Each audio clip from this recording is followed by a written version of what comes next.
Assalamualaikum dan selamat sejahtera. Kami daripada Kumpulan 4 memilih tajuk model keseimbangan pasaran minyak masak.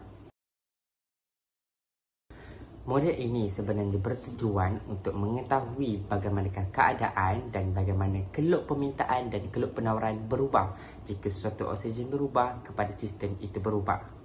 Di dalam sistem ini juga kami telah menggunakan dua pembuluh ubah iaitu endogen dan juga eksogen serta andaian yang dilihat melalui dua pendekatan iaitu pendekatan bukan matematik dan matematik. Pembuluh ubah endogen merujuk kepada pembuluh ubah yang ditentukan dalam model iaitu harga minyak masak kelapa sawit, kuantiti yang diminta dan kuantiti yang ditawarkan serta keseimbangannya. Manakala bagi eksogen pula ia ditentukan di dalam model. So kami memilih tingkat teknologi dan subsidi kerajaan sebagai pembuluh ubah eksogen kami. Seterusnya andaian melalui dua pendekatan iaitu pendekatan bukan matematik dan pendekatan matematik. Jadi kita pergi kepada pendekatan bukan matematik dahulu. Pendekatan bukan matematik, kita mengandaikan bahawa apabila teknologi dalam industri minyak masak kelapa sawit itu meningkat, maka produktiviti minyak masak tersebut akan meningkat. Ini menyebabkan penawaran terhadap minyak masak kelapa sawit akan meningkat. Keadaan ini sekaligus menyebabkan harga minyak masak itu meningkat. Situasi ini sama juga dengan subsidi. Apabila kerajaan mengenakan subsidi, maka kos pengeluaran yang ditanggung oleh sebuah firma itu akan berkurang. Ini menyebabkan penawaran akan meningkat dan harga minyak masak kelapa sawit juga akan meningkat.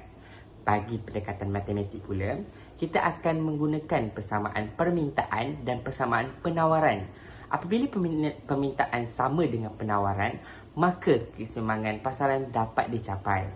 Ini dapat dibuktikan melalui keluk keseimbangan asal pasaran minyak masak dengan menggunakan kedua-dua pembuluh ubah eksogen. Kita dapati keluk penawaran akan berubah.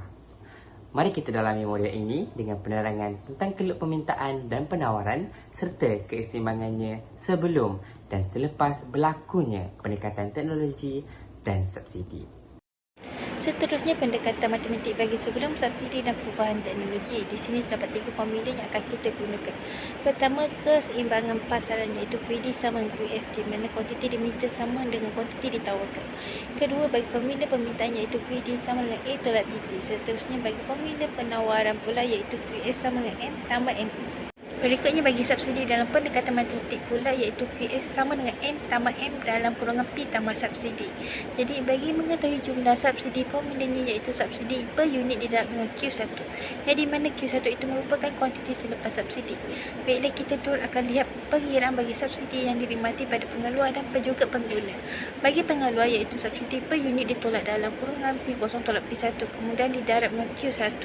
Manakala bagi pengguna iaitu dalam kurungan P0 tolak P1 dan kemudian didarab dengan Q1. Mereka merupakan jadual keseimbangan pasaran yang di mana kita akan dapat lihat nilai harga dalam RM, kuantiti diminta dalam unit serta kuantiti ditawar dalam unit. Mereka merupakan graf bagi keluk keseimbangan asal minyak masak kelapa sawit di mana keluk tersebut mestilah mempunyai D0, S0 yang bersilang dan E0 sebagai titik persilangan bagi keseimbangan harga minyak masak kelapa sawit. Seterusnya, bagi kaedah pengiraan bagi permintaan serta penawaran harga minyak masak kelapa sawit sebelum dikenakan subsidi. Pertama sekali adalah permintaan di mana formula seperti sebelum ini yang telah dinyatakan pada mula penerangan. Maka akhir pengiraan kita akan dapat persamaan permintaan iaitu QD sama dengan 270 tolak 5P. Berikutnya, bagi penawaran pula, sama kita akan menghitung menggunakan formula serta nilai pada jadual yang telah dinyatakan sebelum ini.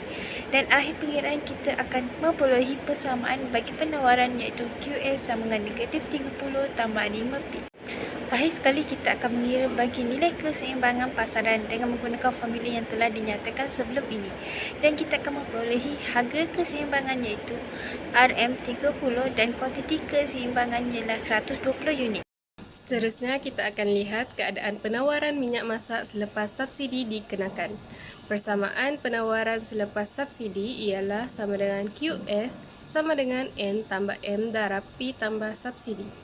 Andaikan bahawa subsidi bagi 1 unit per minyak masak ialah RM RM10, maka persamaan bagi penawaran selepas subsidi yang kita akan dapat selepas memasukkan nilai ialah QS sama dengan 20 tambah 5P.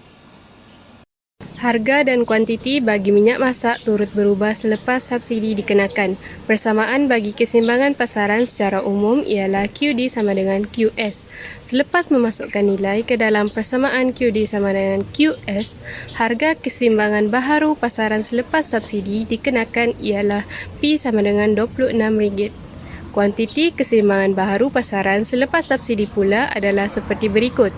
Masukkan nilai baharu iaitu P sama dengan 26 ke dalam persamaan QS dan kita akan dapati QD sama dengan 145 unit. Harga bagi minyak masak berkurang daripada RM30 ke RM26 dan kuantiti bertambah daripada 120 unit kepada 145 unit. Secara keseluruhannya, jumlah subsidi yang diterima oleh firma pengeluar minyak masak ialah sebanyak RM1,450. Jumlah subsidi yang dinikmati oleh pengeluar minyak masak pula ialah sebanyak RM725. Dan bagi subsidi yang dinikmati oleh pengguna adalah sama dengan jumlah subsidi yang dinikmati oleh pengeluar, iaitu sebanyak RM725. Seterusnya saya akan membentangkan pendekatan matematik. Okey, seperti kita tengok rajah ini menunjukkan kelok keseimbangan baharu pasaran minyak kelapa sawit selepas subsidi. Keseimbangan pasaran asal minyak kelapa sawit dicapai apabila kelok permintaan di kosong bersilang dengan S kosong iaitu pada titik I kosong di mana harga keseimbangan adalah RM30 dan kuantiti keseimbangan sebanyak 120 unit. Pemberian subsidi ataupun peningkatan perbelanjaan kerajaan akan menyebabkan harga pasaran menurun, manakala kos pengeluaran firma akan berkurang. Ini menyebabkan kuantiti penawaran minyak kelapa sawit akan bertambah. Oleh hal demikian, kelok penawaran akan beralih ke kanan dari S0 ke S1 akibat pemberian subsidi oleh pihak kerajaan. Penawaran minyak kelapa sawit yang semakin bertambah akan menyebabkan berlakunya lebihan penawaran sebanyak 25 unit. Dengan itu, harga keseimbangan akan turun sebanyak RM5 iaitu daripada RM30 hingga ke RM25. Keseimbangan baru tercapai apabila kelok permintaan di kosong bersilang dengan penawaran S1 iaitu pada titik I1 dengan harga keseimbangan barunya iaitu RM25 dan kuantiti keseimbangan barunya pula adalah sebanyak 145 unit. Baiklah, saya akan menerangkan mengenai pendekatan bukan matematik. Jadual 1 menunjukkan kuantiti diminta dan kuantiti yang ditawarkan terhadap minyak masak sebelum berlakunya perubahan teknologi terhadap pengeluaran minyak masak. Manakala jadual yang kedua menunjukkan kuantiti diminta dan kuantiti ditawar terhadap minyak masak selepas berlakunya perubahan teknologi terhadap pengeluaran minyak masak. Jadual ini akan diterangkan dengan lebih terperinci dalam kelok yang akan diterangkan sebentar lagi. Kelok di sebelah menunjukkan keseimbangan pasaran asal dicapai apabila kelok permintaan D0 bersilang dengan kelok penawaran S0 pada titik I0. Keseimbangan pasaran asal dicapai pada titik I0 dengan harga keseimbangan sebanyak RM30 dan kuantiti keseimbangan sebanyak 120 unit. Apabila berlaku peningkatan terhadap teknologi pengeluaran minyak masak, kos pengeluaran minyak masak akan berkurang. Hal ini menyebabkan kuantiti yang sanggup ditawarkan oleh pengeluar akan bertambah. Oleh itu, kelok penawaran S0 akan beralih ke kanan kepada kelok penawaran S1.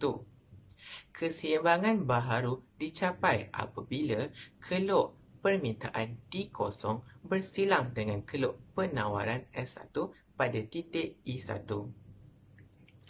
Harga keseimbangan dicapai pada titik I1 dengan harga sebanyak RM24 iaitu berkurang sebanyak RM6 daripada RM30 dan kuantiti keseimbangan baharu yang dicapai ialah sebanyak 160 unit, iaitu meningkat sebanyak 40 unit daripada 120 unit.